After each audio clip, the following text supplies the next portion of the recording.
Hello everyone, welcome back to my channel. आज हम आज के प्लस पिछले 3 दिन के करंट अफेयर्स डिस्कस करेंगे, जो कि हमारे वनडे एग्ज़ाम जैसे आरआरबी, सीजीएल, सीपीओ और बैंकिंग जैसे एग्ज़ाम्स में काम आ सकते हैं। तो आइए स्टार्ट करते हैं हमारे पहले क्वेश्चन से। ये हमारा पहला क्वेश्चन है। क्वेश्चन में पूछ रहा है इंडियन क्राफ्ट फेयर जो है वो किस स्टेट में ऑर्गेनाइज होगा।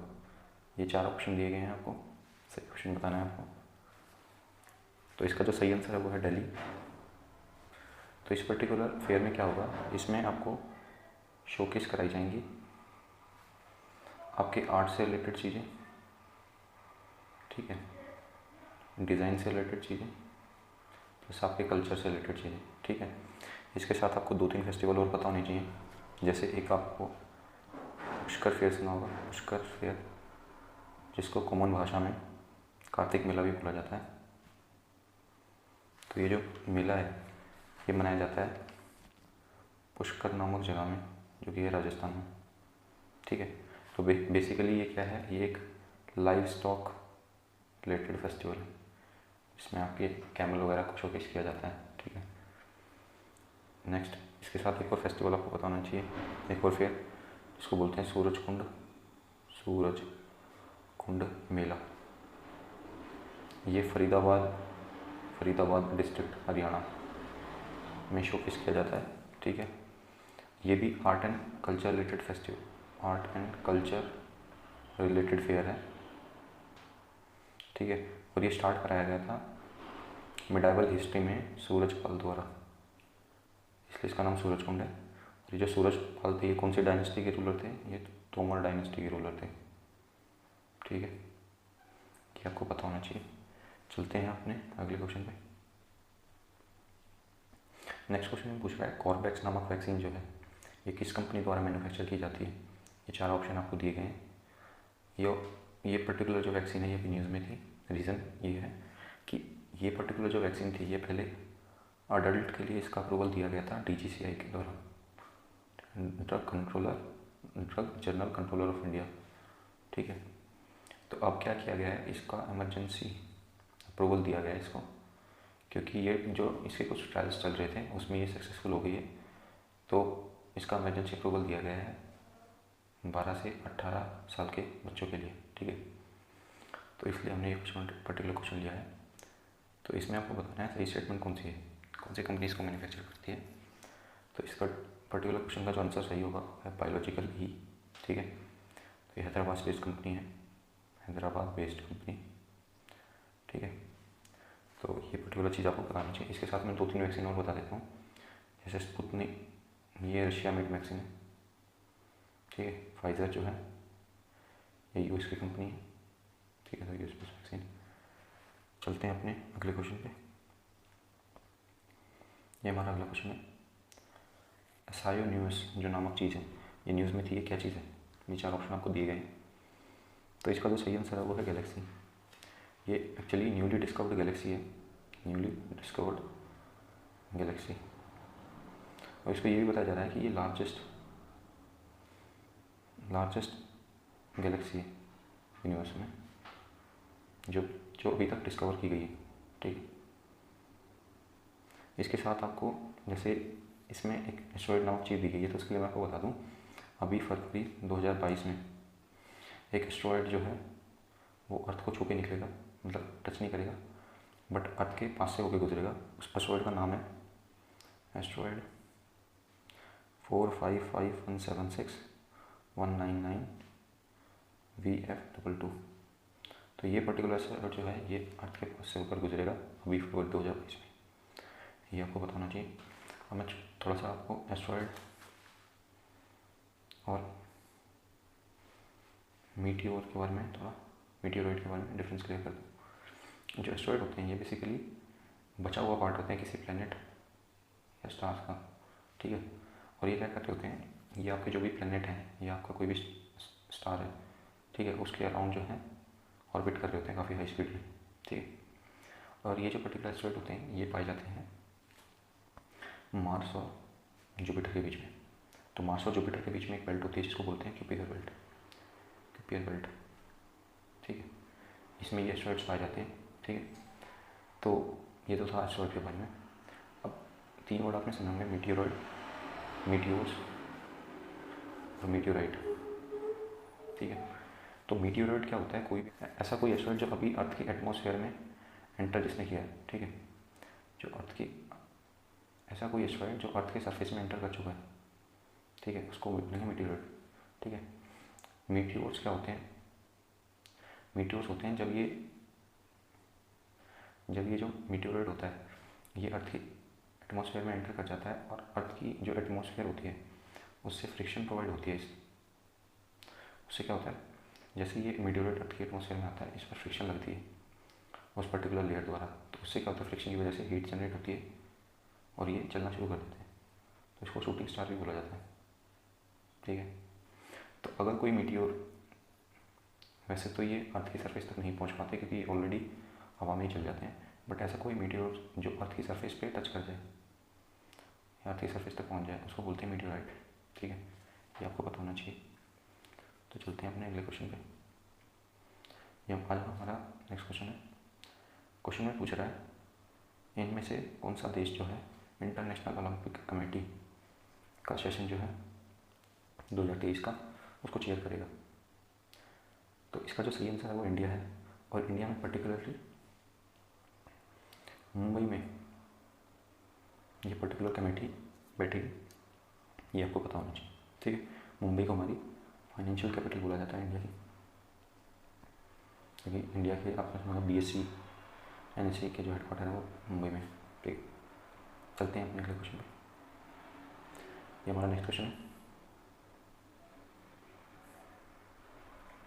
तो क्वेश्चन में पूछ रहा है अभी इंडिया MH-60R हेलीकॉप्टर जो है वो परचेज़ करने जा रहा है, तो ये पर्टिकुलर हेलीकॉप्टर इंडिया किससे परचेज़ करता है ये आपको बताना है। ये 4 ऑप्शन आपको दिए गए। तो ये जो MH-60R हेलीकॉप्टर है ये इंडिया US से परचेज़ करते हैं। ठीक है, ये आप देख पा रहे होंगे, ये MH-60R हेलीकॉप्टर है। इसके साथ में कुछ और ऑप्शन भी आप देख पा रहे होंगे, तो इसके नाम मैं आपको बता दूँ। ये पर्टिकुलर जो हेलीकॉप्टर है ये आप इसका नाम देख पा रहे होंगे सर, KA-226, तो इसकी फुल फॉर्म है कमाओ हेलीकॉप्टर। ये इंडिया जो है रशिया से परचेज़ करता है। ठीक है, इसके साथ एक रशिया से हम एक और, ये तो हो गया हेलीकॉप्टर, एक फाइटर जेट भी हम रशिया से लेते हैं, उसका नाम है सुखोई Su-30। ठीक है, ये फाइटर जेट हम रशिया से लेते हैं। US से हम एक और हेलीकॉप्टर लेते हैं जिसका नाम है अपाचे, और एक ट्रांसपोर्ट हेलीकॉप्टर ये जिसका नाम है चिनूक, ये हम US से लेते हैं। ये देख पा रहे होंगे आप, ये जो है ये है रफेल, जो कि डसॉल्ट कंपनी ने बनाया है, ये फ्रेंच की कंपनी है, और ये भी डसॉल्ट मेड है। इसका नाम है मिराज। ठीक है, मिराज 2000, ये दोनों पता होने चाहिए आपको। ठीक है, चलते हैं अपने अगले क्वेश्चन पे।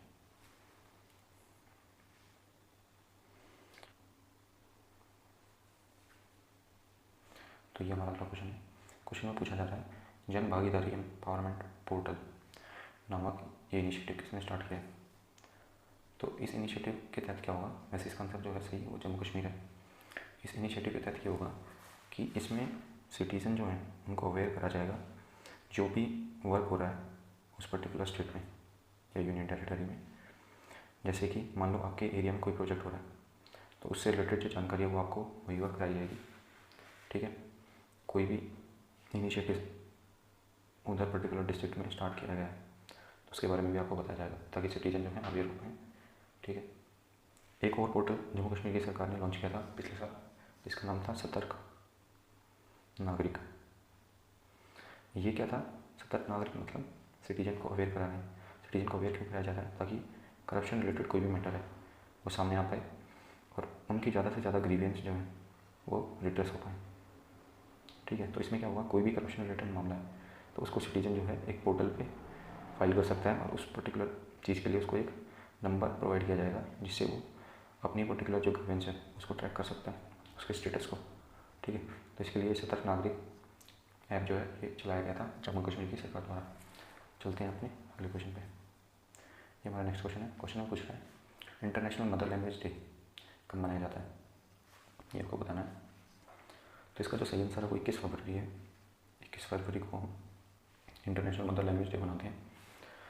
अब आपको 3-4 दिन और पता होने चाहिए जो कि भी न्यूज़ में थे। 19 फरवरी को हम मनाते हैं world pangolin day, world pangolin day, ठीक है। 13 फरवरी को मनाते हैं world radio debt plus national women day, ठीक है। ये मनाया जाता है क्योंकि इस दिन सरोजनी नायडू जी का जन्म हुआ था, ठीक है। और हम नेशनल गर्ल चाइल्ड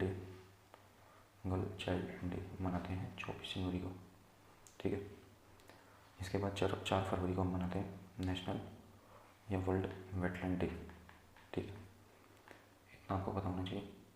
और अभी 2021 में जो हमारे ऑनरेबल प्राइम मिनिस्टर हैं, उन्होंने एक चीज़ डिक्लेयर की है कि आने वाले टाइम में 26 दिसंबर से हम एक नया डे बनाएंगे जो कि आपको पता होना चाहिए, जिसका नाम है वीर बाल दिवस, ठीक है। तो ये बार गुरु गोविंद जयंती पे जो पीएम है उन्होंने ये लॉन्च किया है कि आने वाले टाइम में हम 26 दिसंबर को वीर बाल दिवस के रूप में मनाएंगे, ठीक है। ये आपको पता होना चाहिए। चलते हैं अपने अगले क्वेश्चन पे। ये हमारा नेक्स्ट क्वेश्चन है। अभी खजुराहो डांस फेस्टिवल न्यूज़ में था, तो ये आपको बताना है इनमें से कौन सी स्टेटमेंट इसके बारे में सही है। तो खजुराहो डांस फेस्टिवल जो है वो कौन सी स्टेट में कराया जाएगा, ये आपको बताना है। आसान क्वेश्चन है, इसका सही आंसर है एमपी में। हमने सुना होगा खजुराहो टेम्पल के बारे में, तो ये खजुराहो टेम्पल है। इसके बारे में 2-3 चीज़ें डिस्कस कर लेते हैं। ये जो टेम्पल है इसमें Hindu plus Jain temple included है, ठीक है। नेक्स्ट चीज़, ये कौन से आर्किटेक्चर के स्टाइल से इंस्पायर्ड है, तो ये नगारा स्टाइल ऑफ आर्किटेक्चर से इंस्पायर्ड है। क्या ये यूनेस्को साइट है? हाँ, ये यूनेस्को की साइट है, ठीक है। ये किसने बनाया था, तो ये चंडेला जो डायनेस्टी थी उन्होंने बनाया था 1000 AD के आसपास, ठीक है। 1000 AD या 1020 AD के आसपास ये बनाया गया था। इतना आपको पता होना चाहिए, ठीक है। और अभी एक रिसेंटली 2021 में एक चीज़ और न्यूज़ में थी यूनेस्को से रिलेटेड कि इंडिया का एक फेस्टिवल है, इसको बोलते हैं दुर्गा पूजा, तो इसको यूनेस्को वर्ल्ड हेरिटेज की लिस्ट में इंक्लूड कर लिया गया है। और ये पहला फेस्टिवल है एशिया का, ये भी आपको बताना चाहिए, जो कि यूनेस्को की वर्ल्ड हेरिटेज की लिस्ट में ऐड किया गया है, ठीक है। इसके साथ हमारे कंट्री में 7 क्लासिकल डांसेज हैं, वो भी आपको पता होना चाहिए। पहला कथक, ये नॉर्थ इंडिया में मनाया जाता है, ठीक है। दूसरा जो है भरतनाट्यम, ये मनाया जाता है तमिलनाडु में। तीसरा है ओडिसी, नाम से पता चल रहा है उड़ीसा में मनाया जाता है। चौथा मणिपुरी, ये भी नाम से पता चल रहा है मणिपुर में मनाया जाता है। 5वां सतरिया, ये मनाया जाता है असम में। छठा कुचिपुड़ी मनाया जाता है आंध्र प्रदेश में, ठीक है। ये आंध्र प्रदेश में आपको पता होना चाहिए। 7वां जो है मोहिनी अट्टम, और एक होता है इसके साथ जिसको बोलते हैं कथकली। ऊपर हमने डिस्कस किया था कथक, ये है कथकली। ये दोनों मनाए जाते हैं केरला में, ठीक है। इतना आपको पता होना चाहिए। चलते हैं अपने अगले क्वेश्चन पे। ये हमारा अगला क्वेश्चन है। तो क्वेश्चन में पूछ रहा है इनमें से रूसा स्कीम जो है वो कौन से साल तक एक्सटेंड कर दी गई, आपको बताना है। अभी रिसेंटली रूसा जो स्कीम है इसको एक्सटेंड किया गया है मिनिस्ट्री ऑफ एजुकेशन के द्वारा। तो ये आपको बताना है कौन से साल तक एक्सटेंड कर दी गई है। रूसा की जो फुल फॉर्म है वो है राष्ट्रीय उच्चतर शिक्षा अभियान, ठीक है। तो ये जो पर्टिकुलर स्कीम है ये क्या करती है, जो भी हमारे हायर एजुकेशन इंस्टीट्यूट हैं जैसे यूनिवर्सिटी और कोई भी टेक्निकल इंस्टीट्यूट, इनकी फंडिंग को लेते हुए ये स्कीम है, ठीक है। तो उसकी फंडिंग को लेते हुए स्कीम है, प्लस इसको आपके साथ आपको बताना चाहिए ये एक सेंट्रली स्पॉन्सर्ड स्कीम है, ठीक है। हमने ऑलरेडी डिस्कस कर चुके हैं पिछले लेक्चर्स में भी कि सेंट्रली स्पॉन्सर्ड स्कीम और एक होती है सेंट्रल सेक्टर स्कीम। तो इन दोनों में डिफरेंस क्या होता है कि जो सेंट्रल सेक्टर स्कीम होती है इसमें जो खर्चा होता है वो 100% सरकार गवर्नमेंट ऑफ इंडिया पेयर करती है, जबकि जो सेंट्रली स्पॉन्सर्ड स्कीम होती है इसमें एक रेशो डिसाइड होता है, जैसे 60-40 प्लेन एरियाज़ के लिए, 90:10 नॉर्थ ईस्टर्न और हिली स्टेट के लिए, और जो यूटी होती हैं यूनियन टेरिटरी केंद्र शासित प्रदेश जो होते हैं, यूनियन टेरिटरीज, उसके लिए 100% जो है गवर्नमेंट ऑफ इंडिया बियर करती है। ठीक है, तो ये आपको पता होना चाहिए। तो इसका जो सही आंसर होगा वो है 2026। चलते हैं अपने अगले क्वेश्चन में। ये हमारा नेक्स्ट क्वेश्चन है। क्वेश्चन में पूछ रहा है ताज महोत्सव जो है ये यूपी के कौन से डिस्ट्रिक्ट में मनाया जाएगा। तो ये ताजमहल आपने सुना होगा, तो ये यूपी के आगरा डिस्ट्रिक्ट में तो मनाया जाएगा। इसमें हम क्या करेंगे, जो भी वहाँ का कल्चर है प्लस जो वहाँ के लोकल बिजनेस है उनको प्रमोट करेंगे। ठीक है, इस पर्टिकुलर फेस्टिवल के तहत। और जो लोकल बिजनेस रिलेटेड जो न्यूज़ है, इससे इस साल के बजट में एक रेलवे से रिलेटेड इनिशिएटिव शुरू किया गया है गवर्नमेंट ऑफ इंडिया द्वारा, जो कि है one station one product initiative.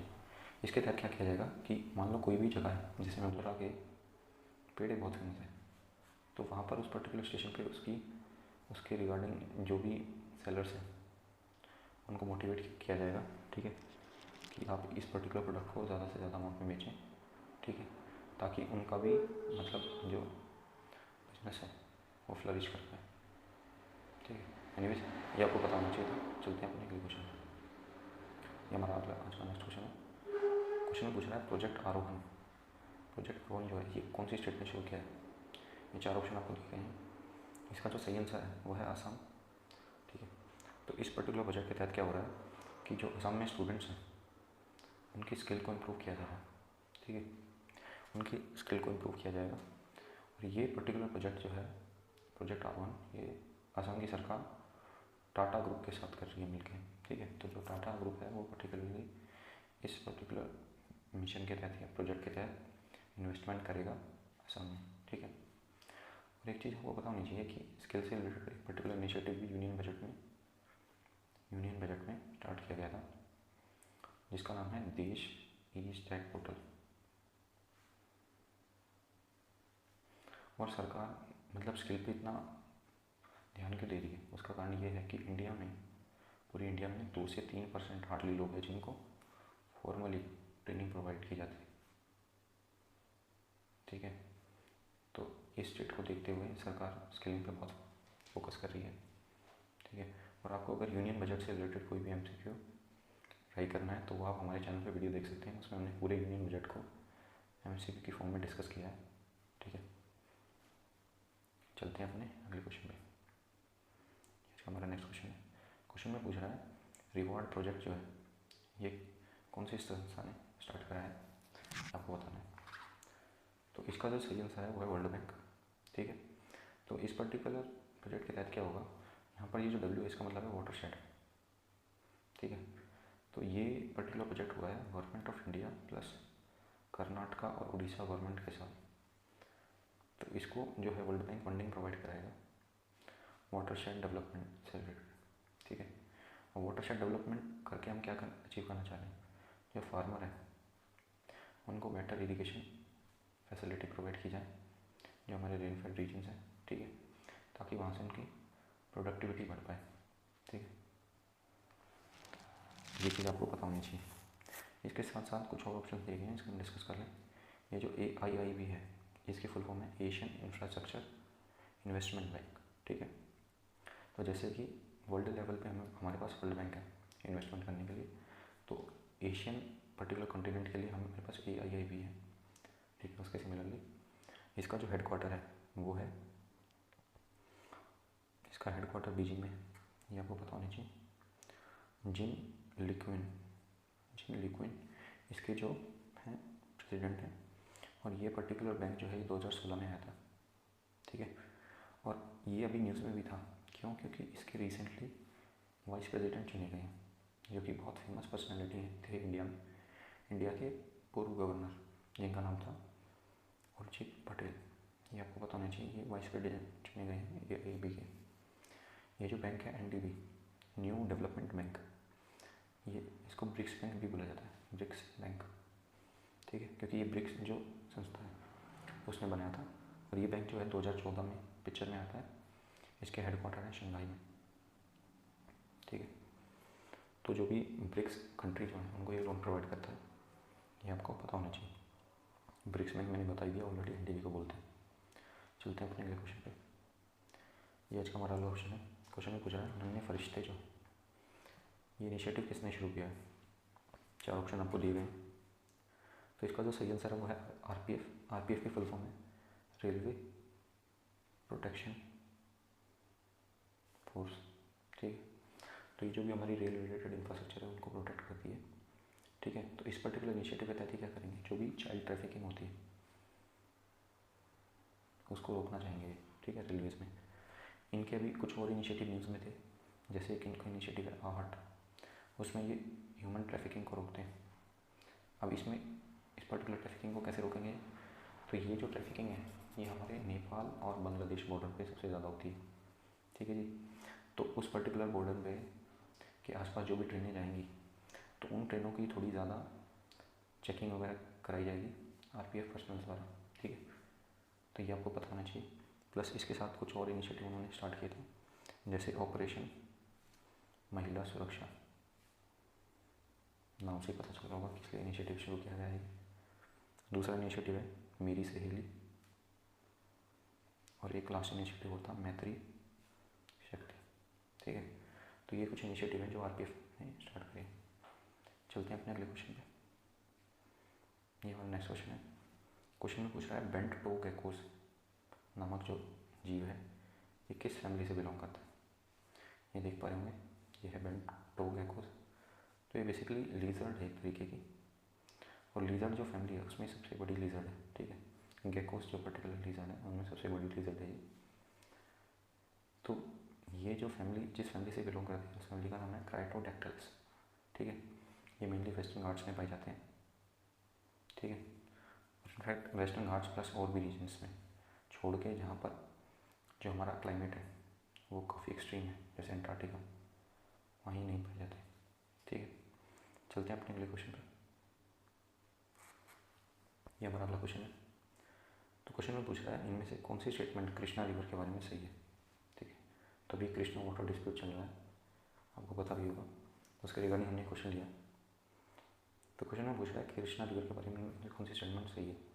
पहली स्टेटमेंट है कि ये त्र्यंबकेश्वर नामक जगह से, जो कि नासिक में है, वहाँ से निकलती है। दूसरी स्टेटमेंट है तुंगभद्रा और कोयना इसकी ट्रिब्यूटरीज है। ठीक है, तो ये जो पहली स्टेटमेंट है ये बिल्कुल गलत है। त्र्यंबकेश्वर जो है, त्र्यंबकेश्वर नामक प्लेटी से निकलती है गोदावरी, ना कि कृष्णा। ठीक है जी, ये निकलती है, जबकि महाकालेश्वर से, ठीक है, जो कि महाराष्ट्र में लाई करता है। और इसके बारे में आपको एक चीज़ और जाननी चाहिए कि साउथ इंडिया की सबसे बड़ी जो रिवर है वो है गोदावरी। ठीक है, इसलिए इसको बोला जाता है दक्षिण गंगा, क्योंकि इंडिया की सबसे बड़ी रिवर जो है वो गंगा है। ठीक है, अगर आप इंडिया के अंदर की रिवर की बात करें तो वैसे इंडस है, बट इंडिया के अंदर की रिवर के में गंगा सबसे बड़ी रिवर है।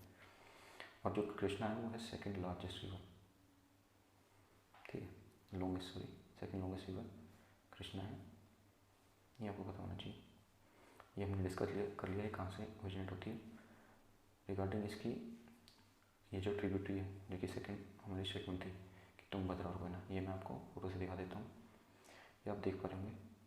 तो यहाँ से ये निकलती है, ये है कृष्णा, ऐसे जाते हुए ऐसे चली जाती है। तो जो मेन इसकी ट्रिब्यूटरी है वो आपको पता होनी चाहिए, जैसे एक सेकेंड, हाँ, तो सबसे पहले जैसे भीमा इसकी ट्रिब्यूटरी है। ठीक है, भीमा की बात आपको पता होनी चाहिए। इधर मूसी, और ये जो मूसी रिवर है इसी के बैंक पे लाई करता है हैदराबाद, ये पता होना चाहिए आपको। मुन्नेरू, ठीक है जी, तो ये पर्टिकुलरली इसकी लेफ्ट बैंक ट्रिब्यूटरीज है, ये आपको पता होनी चाहिए। पलेरू भी आपको पता होना चाहिए। जब इधर से आएंगे तो हमें पता होना चाहिए वेरना, पंचगंगा, वेनगंगा, मालप्रभा, ये इसकी राइट बैंक ट्रिब्यूटरीज है। ठीक है, तुंगभद्रा जो रिवर है ये मिलकर बनती है तुंगा और भद्रा से। ठीक है, तुंगभद्रा बन जाती है इसकी राइट बैंक ट्रिब्यूटरी। ठीक है जी, तो इतना आपको पता होना चाहिए। तो मैंने पूछा था आपसे तुंगभद्रा और कोयना जो है वो इसके ट्रिब्यूटरीज है। तो तुंगभद्रा तो सही है बट कोयना गलत है। कमेंट में आपको बताना ये पर्टिकुलर रिवर किसकी ट्रिब्यूटरी है। ठीक है, तो सेकंड स्टेटमेंट मेरी गलत हो जाएगी, तो मेरा सही आंसर होगा ओनली 1। ठीक है जी, चलते हैं अपने अगले क्वेश्चन पे। कुछ फेमस डैम भी आपको पता होनी चाहिए जो इस रिवर पे है, जैसे नागार्जुन सागर डैम, ठीक है, श्रीशैलम डैम, ये 2 डैम आपको पता होना चाहिए। चलते हैं अगले क्वेश्चन पे। ये हमारा अगला क्वेश्चन है। ये आइलैंड अभी न्यूज़ में थे, फॉकलैंड आइलैंड। ठीक है, आपको बताना है इनमें से ये आइलैंड जो है ये कहाँ पर लाई करते हैं, इन 4 ऑप्शनों में से। तो इनमें से जो सही आंसर है वो है साउथ अटलांटिक। मैं दिखाता हूँ आपको साउथ अमेरिका का। तो साउथ अमेरिका के ईस्ट में पड़ते हैं, ये देख पा रहे होंगे। तो ये कुछ ऐसा साउथ अमेरिका का वी बनता है नीचे, तो उसके ईस्ट में ये हमारे फॉकलैंड आइलैंड है। इनको जो ऑन करता है वो है यूके। ठीक है, ये स्ट्रेट आप देख पा रहे होंगे, स्ट्रेट ऑफ मैगेलन। ठीक है जी। तो ये स्टेट क्या करती है, बजाय कि हमें पूरा नीचे से ट्रेवर्स होकर आने पड़े, तो ये पैसिफिक ओशन है, ये है अटलांटिक ओशन। तो ये कंट्री है चिली। ठीक है, तो चिली के इधर से होते हुए निकल जाता है, तो ये पर्टिकुलर डिस्टेंस हमारा बच जाता है। ठीक है, और ये आपको इस फोटो में कम लग रहा होगा, बट ये बहुत बड़ा डिस्टेंस होता है। ठीक है, तो स्ट्रेट ऑफ मैगेलन हमको बताना चाहिए, पैसिफिक ओशन को अटलांटिक ओशन से कनेक्ट करती है। एक ऊपर और अगर आप जाओगे, जैसे मैं बोलूँ ये मेरा साउथ अमेरिका है। ठीक है, तो इसके ऊपर जब हम जाते हैं तो ये जहाँ से कनेक्टेड है, तो ये पतली सी एक यहाँ से हमने आर्टिफिशियल कैनाल बनाई हुई है जिसको बोलते हैं पनामा कैनाल। ये भी जो पर्टिकुलर कैनाल है ये पैसिफिक ओशन को अटलांटिक ओशन से कनेक्ट करती है, ये भी पता होना चाहिए आपको। ठीक है जी, थोड़े बहुत फैक्ट जान लेते हैं इसके बारे में, साउथ अमेरिका के बारे में। साउथ अमेरिका जो है उसमें 2 कंट्री ऐसी हैं जो कि लैंडलॉक हैं, ये हमने ऑलरेडी डिस्कस किया था पहले करंट अफेयर्स में भी, आज दोबारा हम रिवाइज कर रहे हैं। तो 2 कंट्री ऐसी कौन सी हैं जो लैंडलॉक हैं, वो हैं एक तो बोलीविया और दूसरी पैराग्वे। ठीक है जी, बोलीविया की जो कैपिटल है वो है लापास, और पैराग्वे की जो कैपिटल है वो है असिन्सियोन। ठीक है, अब इसको प्रोनाउंसिएशन मेरे को अच्छे से आ नहीं रही है, बट आप लिख लीजिएगा। ठीक है जी। दूसरी बात, जो साउथ अमेरिका है उसमें 2 कंट्री ऐसी हैं जो कि ब्राज़ील के साथ बॉर्डर शेयर नहीं करती। एक है चिले, और जो दूसरी है वो अगर आप ध्यान से देखें तो ऊपर आपको दिखेगी नोट में इक्वाडोर। ठीक है, और जो ये पेरू कंट्री है ये आपको पता होना चाहिए यहाँ पर इक्वेटर से पास नहीं होती। कुछ ग्रासलैंड के बारे में आपको पता होना चाहिए। जो ब्राज़ील है ये पड़ता है ट्रॉपिक रीजन में, तो ट्रॉपिकल ग्रासलैंड यहाँ पर पाए जाते हैं जिसका नाम है कैंपोस। ठीक है जी, और वेनेजुएला देख रहे होंगे, तो यहाँ पर जो ट्रॉपिकल ग्रासलैंड पाए जाते हैं उनको बोला जाता है लानोस। नीचे जैसे आएंगे ये आ जाएगा टेम्परेट रीजन, तो यहाँ जो ग्रासलैंड पाए जाते हैं उनको बोलते हैं पंपास। ठीक है, आपको पता होना चाहिए। चलते हैं अपने अगले क्वेश्चन पे। ये हमारा नेक्स्ट क्वेश्चन है। क्वेश्चन में पूछ रहा है हिमाचल प्रदेश के बारे में इनमें से कौन सी स्टेटमेंट जो है सही है।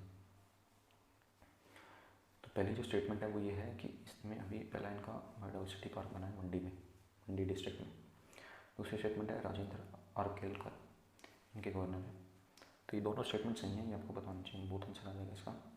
कमेंट में आपको बताना है कि हिमाचल प्रदेश के चीफ मिनिस्टर कौन है, ये कमेंट में आपको बताना है। ठीक है जी, चलते हैं अपने अगले क्वेश्चन पे। इससे पहले आपको एक चीज़ पता होनी चाहिए कि इस पर्टिकुलर स्टेट में जो धर्मशाला है वो इनकी विंटर कैपिटल है, जबकि जो शिमला है वो इनकी समर कैपिटल है। ठीक है, चलते हैं अगले क्वेश्चन पे। ये हमारा नेक्स्ट क्वेश्चन है। क्वेश्चन में पूछ रहा है ईस्टर्न ब्रिज एक्सरसाइज जो है उससे रिलेटेड कौन सा स्टेटमेंट सही है, ये आपको बताना है। पहली स्टेटमेंट है कि ये एयरफोर्स ब्रिज एक्सरसाइज है। दूसरी स्टेटमेंट जो है वो है ओमान और इंडिया इस पर्टिकुलर एक्सरसाइज में पार्टिसिपेट करते हैं। तो इसका जो सही आंसर होगा वो है बोथ, दोनों सही हैं कि ये एक एयरफोर्स बेस एक्सरसाइज है प्लस ओमान इंडिया इसमें पार्टिसिपेट करते हैं। इसके साथ गल्फ से एक और कंट्री है जिसको बोला जाता है यूएई, यूनाइटेड अरब अमीरात। ठीक है, ये वर्ल्ड की पहली ऐसी कंट्री है जो कि कम्प्लीटली ई गवर्नेंस बेस्ड काम करेगी, ये आपको बताना चाहिए। प्लस ई गवर्नेंस से रिलेटेड हमारी पहली हाई कोर्ट बनी है जो कि केरला हाई कोर्ट है, जो कि फुल्ली ई गवर्नेंस जिसने इम्प्लीमेंट करा है, ये भी आपको पता होना चाहिए। तो इसके साथ इंडिया एक एक्सरसाइज करता है जिसको बोलते हैं डेजर्ट ईगल। ठीक है जी, तो ये भी एयरफोर्स बेस्ड एक्सरसाइज है। ठीक है, तो ये इंडिया और यूएई के बीच में होती है, ये आपको पता होना चाहिए। चलते हैं अपने अगले क्वेश्चन पे। कुछ और एक्सरसाइज अभी न्यूज़ में थी, जैसे जो पीछे ही हमने पढ़ी थी जिसको बोलते हैं साउथ केप 2022। ठीक है, तो ये एक्सरसाइज जो है ये यूएस और बांग्लादेश के बीच में है, आपको पता होना चाहिए। ये हमारा नेक्स्ट क्वेश्चन है। अभी एक महारत्ना कंपनी जो है उसको अवार्ड दिया गया है most trusted public sector company award, ठीक है जी। तो ये बताना है आपको किस पर्टिकुलर महारत्ना कंपनी को मिला है। 4 ऑप्शन आपको दिए गए हैं, इसका जो सही आंसर होगा कोल इंडिया, ठीक है। तो आपको एक चीज़ पता होनी चाहिए, पहली बात तो इंडिया में कितनी महारत्ना कंपनी है, तो इंडिया में 10 महारत्ना कंपनी है, ठीक है। और जितनी भी ये PSCs होती हैं इसको बोला जाता है CPSC, central public sector enterprises, ठीक है। तो कौन सी मिनिस्ट्री इनको गवर्न करती है, तो ministries of heavy industry and public enterprises, तो इस पर्टिकुलर मिनिस्ट्री के तहत ही काम करती हैं, ठीक है जी। और महारत्ना कंपनी जैसे 10 हैं, तो कुछ मैं फेमस आपको बता देता हूँ, जैसे ONGC, NTPC, SAIL, IOCL, ठीक है, एक्सेट्रा। तो ये कुछ महारत्ना कंपनी है। चलते हैं अभी अगले क्वेश्चन पे। अभी हिलाल पाकिस्तान नामक जो उनका सेकंड हाईएस्ट सिविलियन ऑर्डर है, किसका, पाकिस्तान का, तो उनसे किसको अभी नवाजा गया है ये आपको बताना है। ये 4 ऑप्शन आपके दिए गए हैं, तो इसका सही आंसर है बिल गेट्स, ठीक है। तो बिल गेट्स ने क्या किया है कि काफ़ी पोलियो से रिलेटेड जो इनिशिएटिव थे वो पाकिस्तान में स्टार्ट कराए थे, ठीक है जी। तो उसके तहत इनको ये ऑनर प्रोवाइड किया गया। और जो पाकिस्तान है उसका हाईएस्ट सिविलियन ऑर्डर क्या होता है, ये आपको जैसा जनरल नॉलेज आपको पता होना चाहिए, उसका नाम है निशान-ए-पाकिस्तान, निशान-ए-पाकिस्तान, ठीक है जी। और इंडिया की अभी कोई एक पर्सनैलिटी है जो ट्विटर के CEO बने हैं, उनका नाम है पराग अग्रवाल, ये भी आपको पता होना चाहिए, ठीक है। तो चलते हैं अपने अगले क्वेश्चन पे। पोलियो से रिलेटेड 2-3 फैक्ट आपको पता होने चाहिए। पोलियो जो है वो एक वायरस बेस्ड बीमारी है, ठीक है। अभी ऐसी वर्ल्ड में केवल 2 ही कंट्री हैं जहाँ पर पोलियो पाया जाता है, जो कि है अफ़गानिस्तान और पाकिस्तान, ठीक है। मेनली यही 2 कंट्री हैं, कोई इक्का दुक्का केस हो जाता है कभी, बट मेनली ये 2 कंट्री। और ये पर्सन टू पर्सन फैल सकता है, ये आपको पता होना चाहिए, ठीक है। इसमें क्या होता है, आपकी बॉडी को पैरालिसिस हो जाता है। पैरालिसिस में क्या होता है जी, पैरालिसिस में ये होता है कि आपका जो मसल है वो फंक्शन करना बंद कर देता है, ठीक है। इससे रिलेटेड आपको एक डे भी पता होना चाहिए जिसको बोलते हैं वर्ल्ड पोलियो डे। ये हम हर साल मनाते हैं 24 अक्टूबर को, ठीक है जी। चलते हैं अगले क्वेश्चन पे। हमारा नेक्स्ट क्वेश्चन है, क्वेश्चन में दिया गया है अभी सी ड्रैगन जो है उसके फॉसिल पाए गए हैं जो कि 180 मिलियन साल पुराने थे। तो ये किस कंट्री में पाए गए ये आपको बताना है। तो इसका जो सही आंसर है वो UK है, यूनाइटेड किंगडम, ठीक है। ये है, देख पा रहे होंगे, ये सी ड्रैगन, ठीक है। तो इसके फॉसिल्स पाए गए हैं। UK से रिलेटेड 2-3 चीज़ आपको और बतानी चाहिए, ठीक है। वो क्या है कि अभी रिसेंटली UK में एक स्टॉर्म भी आया है, ठीक है। स्टॉर्म क्यों आया भाई वहाँ पर, स्टॉर्म इसलिए आया क्योंकि ये जो रीजन है ये एक्स्ट्रा ट्रॉपिकल साइक्लोन रीजन में लाई करता है, ठीक है। तो इसकी वजह से वहाँ पर क्या जनरेट होते हैं, साइक्लोन जनरेट होते हैं। साइक्लोन की वजह से क्या होता है, स्टॉर्म आते हैं। तो अभी एक स्टॉर्म न्यूज़ में था जिसका नाम है यूनिस, UK में भी स्टॉर्म आया था। और UK ही ऐसी कंट्री है जिसने अभी गोल्डन वीज़ा जो प्रोग्राम है उसको रद्द किया है। अब इस प्रोग्राम के तहत क्या होता है भाई, इस प्रोग्राम के तहत जो भी बिलियनर्स होते हैं, ठीक है, जो कि UK में आते हैं या इन्वेस्ट करते हैं, तो उनको रेजिडेंसी या रहने के मामलों में कुछ रियायत रहती थी। तो ये चीज़ अब कैंसिल कर दी गई, ये आपको पता होना चाहिए। चलते हैं अपने अगले क्वेश्चन पे। तो अभी एक बुक न्यूज़ में थी, अ नेशन टू प्रोटेक्ट, ये आप देख भी पा रहे होंगे, a nation to protect leading India through the covid crisis, ठीक है। ये पुस्तक किसने लिखी है, ये 4 ऑप्शन आपको दिए गए हैं। तो इसका सही आंसर है PM गांधी मोदी, ठीक है जी। और इसका भी याद रख सकते हैं, नाम भी मोदी है। और ये बुक जो है हमारे ऑनरेबल प्राइम मिनिस्टर के ऊपर है कि कैसे इन्होंने कोविड के टाइम में कंट्री को लीड करा। तो इसके बारे में ये बुक है, ठीक है जी। तो ये आपको पता होना चाहिए। इसके साथ 2-3 बुक न्यूज़ में थी, एक तो थी अ हिस्ट्री ऑफ श्रीनिकेतन, ठीक है। ये श्रीनिकेतन है, ये शांति निकेतन से रिलेटेड है, ठीक है। जिसमें कि जो हमारे रविंद्रनाथ टैगोर जी थे उन्होंने कैसे इसको लीड किया, क्या क्या वो इनिशिएटिव स्टार्ट किया था उन्होंने शांति निकेतन में, उससे रिलेटेड ये पर्टिकुलर बुक है, ठीक है जी। और ये लिखी किसने है, उमादास गुप्ता ने, ठीक है। इसके साथ आपको एक बुक और पता होनी चाहिए जो कि है द फाउंडर्स, ठीक है, द स्टोरी ऑफ पेपल। तो एक ये डिजिटल वॉलेट कंपनी है, जैसे कि पेटीएम होती है, तो ये बुक लिखी गई है जिमी सोनी द्वारा, ये भी आपको बतानी चाहिए। ठीक है, चलते हैं अपने अगले क्वेश्चन पे। हमारा अगला क्वेश्चन है,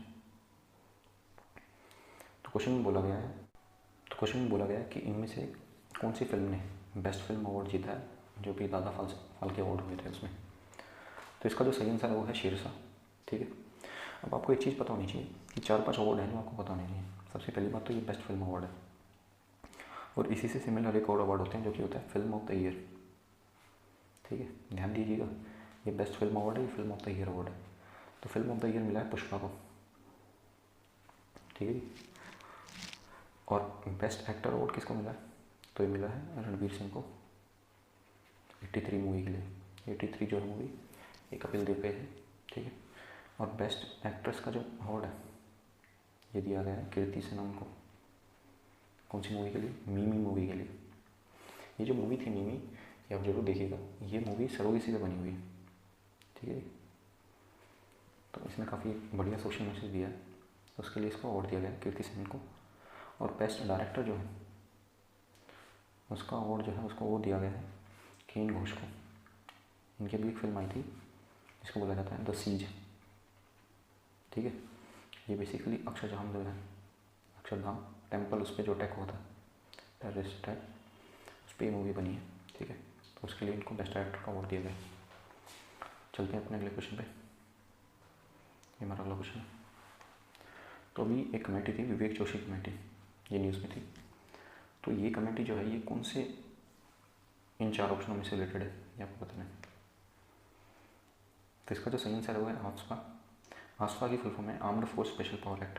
ठीक है जी, तो अभी जो नागालैंड में आपने सुना होगा दिसंबर 2021 में कुछ 13 से 14 जो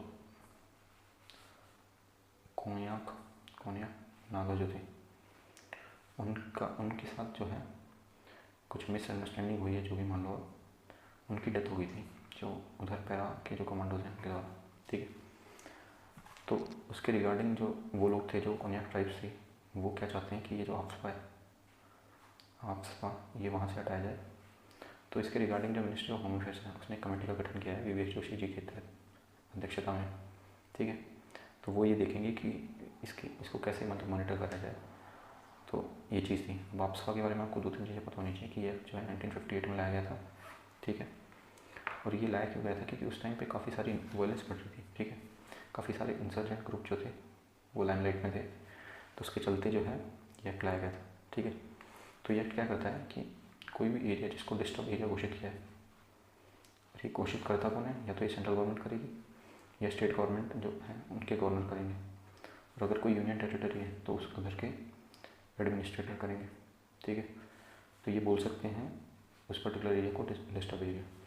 अगर एक बार डिस्टर्ब एरिया बोल दिया जाता है कि ये पर्टिकुलर एरिया डिस्टर्ब एरिया, तो लगातार 3 मंथ तक डिस्टर्ब एरिया बना रहता है।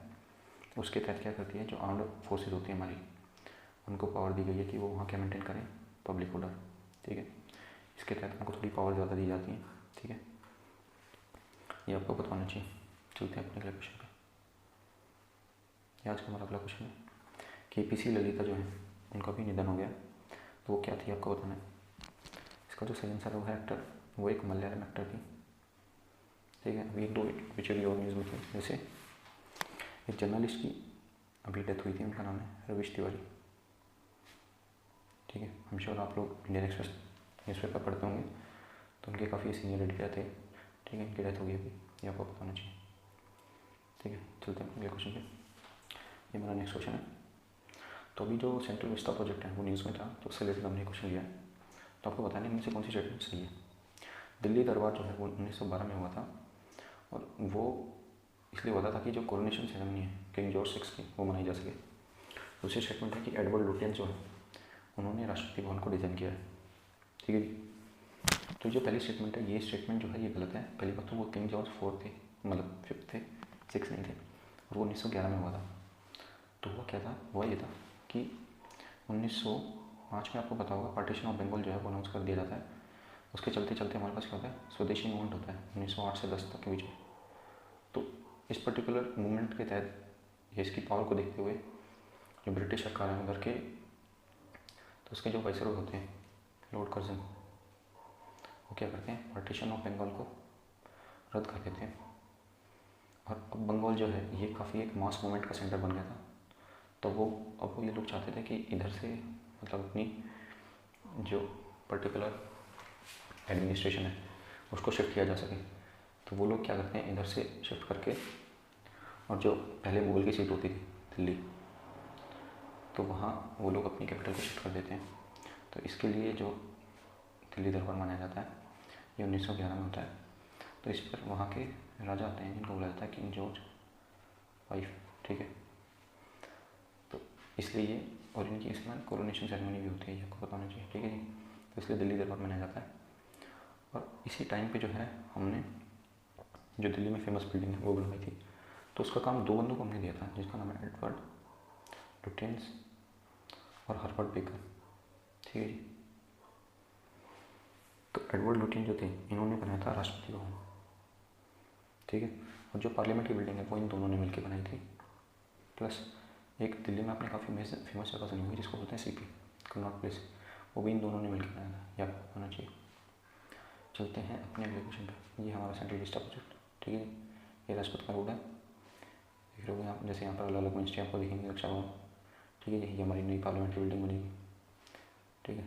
ये हमारी पीएमओ की हाउस होगा, ये वाइस प्रेसिडेंट का, ये प्रेसिडेंट का, ठीक है। ऐसे चलते हैं अपने अगले क्वेश्चन पे। ये हमारा नेक्स्ट क्वेश्चन है। तो इसका जो सही आंसर होगा कौन सा होगा, पहली स्टेटमेंट मेरी गलत है, दूसरी स्टेटमेंट सही, ओनली 2 होगा इसका सही आंसर, ठीक है। ये हमारा अगला क्वेश्चन है। तो पूछ रहा है इनमें से कौन सी स्टेटमेंट सही है। लोकपाल अभी न्यूज़ में थे, तो लोकपाल जो है वो एक नॉन स्टैट्यूटरी बॉडी है। दूसरी बात, पीसी घोष जो है हमारे सेकंड लोकपाल इंडिया के। तो पहली जो स्टेटमेंट है गलत है, क्योंकि लोकपाल जो है वो लोकपाल लोकायुक्ता एक्ट 2013 से गवर्न होता है। तो कोई भी जो चीज़ अगर वो किसी एक्ट से गवर्न होती है तो उसको स्टैट्यूटरी बॉडी बोला जाता है। तो ये तो एक्ट से गवर्न है, तो नॉन स्टैट्यूटरी नहीं हो सकती, ये गलत स्टेटमेंट है। पीसी घोष जो थे, जो कि हमारे रिटायर्ड सुप्रीम कोर्ट के जज थे, वो फर्स्ट लोकपाल इंडिया के, ना कि सेकंड। स्टेटमेंट गलत, आंसर हो जाएगा नीदर होता है, ठीक है जी। तो लोकपाल के बारे में आपको 2-3 चीज़ें पता होनी चाहिए। जो लोकपाल होता है ये अभी 2019 में जो था बने थे हमारे पहले लोकपाल इंडिया के, ठीक है जी। तो करप्शन से रिलेटेड मामलों को ये देखते हैं, ठीक है। और इनका जो चेयरपर्सन है वो बन सकता है तो retired CJI, chief justice of India, या फिर कोई रिटायर्ड सुप्रीम कोर्ट के जज, ठीक है। और इसमें ये 8 मेंबर बॉडी होती है। इसमें से 50 मेंबर्स होंगे वो जुडिशल मेंबर होने चाहिए, ये ज़रूरी है। और 50% जो मेंबर हैं इन पूरे 8 मेंबरों में से वो होने चाहिए या तो शेड्यूल कास्ट या शेड्यूल ट्राइब, वीमेन, ठीक है, या ओबीसी, ये आपको पता होना चाहिए, ठीक है। प्रेसिडेंट को छोड़ के ये प्राइम मिनिस्टर तक ऐसी हाई बॉडी होगी, ऑडिट कर सकते हैं, ठीक है जी, देख सकते हैं करप्शन रिलेटेड मामलों में, ठीक है। ये हमारा अगला क्वेश्चन है। अभी आपने सुना होगा कि जो कर्नाटक सरकार है उसने ऑनलाइन गेमिंग जो है उस पर बैन लगा दिया है, ठीक है जी। तो उसके रिगार्डिंग हमने ये क्वेश्चन लिया है। क्वेश्चन पूछा जा रहा है बैटिंग और गैमलिंग जो है ये कौन सी लिस्ट में आते हैं। हम श्योर आपको हिंट मिल गया होगा, तो इसका सही आंसर स्टेट लिस्ट, ठीक है। और आपको ये बताना है कॉन्करेंट लिस्ट जो थी उसमें कौन से अभी मतलब पहले यूनियन लिस्ट या स्टेट लिस्ट से सब्जेक्ट ऐड करे गए थे, ये आपको कमेंट में बताना है। चौथी यहाँ पर लिस्ट दी गई है रेजिडरी लिस्ट। इसमें जो पावर दी जाती है वो दी जाती है टोटली यूनियन गवर्नमेंट को। और इसमें कौन से मैटर आते हैं, इसमें वो मैटर आते हैं जो कि इन तीनों लिस्ट में से किसी में भी मेंशन नहीं है। जैसे मैं बताऊँ, जब हमारा कॉन्स्टिट्यूशन आया तो उस टाइम पे जो साइबर स्पेस था वो इतना डेवलप नहीं था, तो साइबर सिक्योरिटी रिलेटेड थ्रेट नहीं थे, ठीक है। तो उस टाइम पर तो हम इस पर्टिकुलर सब्जेक्ट को किसी लिस्ट में डाल ही नहीं सकते थे। तो ऐसे कोई भी सब्जेक्ट जो कि रिसेंटली ऐड हुए हैं, ठीक है, जिनको हम इन तीनों लिस्ट में डाल सकते हैं, उनको डाला जाता है रेजिडरी लिस्ट में। और उनमें पावर होती है टोटली यूनियन गवर्नमेंट को, ठीक है। कॉन्करेंट लिस्ट में पावर होती है दोनों, यूनियन गवर्नमेंट को भी और स्टेट गवर्नमेंट को भी, ठीक है। बट लॉ जो है इसमें वो प्रिवेल करेगा यूनियन गवर्नमेंट का। ये टोटली एक्सक्लूसिवली स्टेट लिस्ट है, तो यहाँ पर पावर दी जाएगी स्टेट गवर्नमेंट को, यहाँ पावर दी जाएगी यूनियन गवर्नमेंट को, ठीक है जी। और ये भारतीय संविधान के 7th शेड्यूल में मेंशन है, ठीक है जी, ये आपको बताना चाहिए। चलते हैं अपने अगले क्वेश्चन में। तो ये आज का हमारा लास्ट क्वेश्चन है। क्वेश्चन पूछा गया है AI research super cluster. AI यहाँ पर मतलब है आर्टिफिशियल इंटेलिजेंस नामक जो ये चीज़ है ये क्या है, 4 ऑप्शन आपको दिए गए हैं। तो इसका जो सही आंसर होगा सुपर कंप्यूटर। तो ये मेटा कंपनी जो है, जिसका पुराना नाम था फेसबुक, उसका सुपर कंप्यूटर है। तो वो अपनी जैसे जो भी वो टास्क करना चाहते हैं, जैसे या तो वो उनके प्रोसेस से रिलेटेड होते हैं, ठीक है। तो मेटा कंपनी का वो है। मेटा कंपनी से रिलेटेड अभी एक न्यूज़ में था, करंट अफेयर में था, वो ये था कि ये एक अपना आर्टिफिशियल वर्ल्ड बना रहे हैं, आर्टिफिशियल वर्चुअल वर्ल्ड, जिसका नाम होगा मेटावर्स। तो इसमें पहला बैंक बना है जिसने अपनी शॉप खोली है इस वर्चुअल वर्ल्ड में। उस बैंक का नाम है JP मॉर्गन, ये आपको बताना चाहिए, ठीक है। तो कैसे आज के हमारे जो भी करंट अफेयर्स थे वो हमने लिए। आशा करते हैं आपको अच्छा लगा होगा। अगर आपको हमारी ये इनिशिएटिव पसंद आया तो हमारे चैनल को सब्सक्राइब कर दें, ठीक है। जो भी आपके साथी जो तैयारी कर रहे हैं उनके साथ ज़रूर ये शेयर करें। किसी भी तरह का आपको भी सुझाव है तो आप कमेंट में पिन कर सकते हैं, हम इंशाअल्लाह इस पर काम करेंगे। तब तक के लिए अपना ख्याल रखें।